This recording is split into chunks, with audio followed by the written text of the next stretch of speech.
The next major point, I suppose, follows on from that, and that is that there is the idea that you treat pensions as a cash cow, and that comes in two forms. The first is that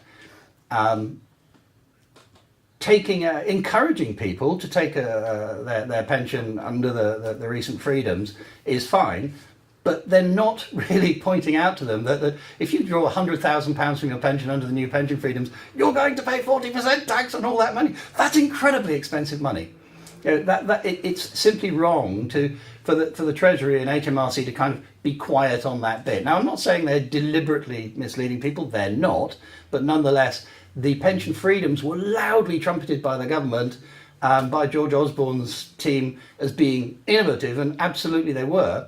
But at no point was the messaging coming across saying, for specific types of transactions, such as investing in your own business, you don't need to do it this way. You don't need to pay the tax. You can use various mechanisms, pension-led funding type deals, where those investments into your business can be made without suffering this huge tax penalty.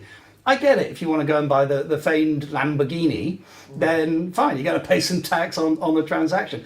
But that's completely different to making investment into your own business, which in turn generates more profit and therefore more taxes, and usually employs more people, therefore generates more payroll taxes.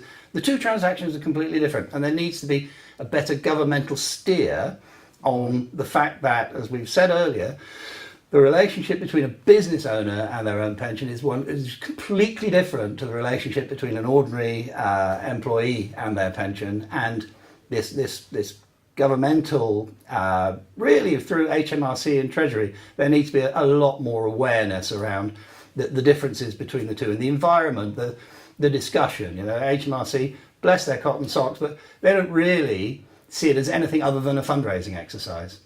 Yeah. And the idea that they pounce and levy tax charges whenever possible without seeing any merit in what's being done, it is just wrong. There's no dialogue. It's just too blatantly about revenue raising.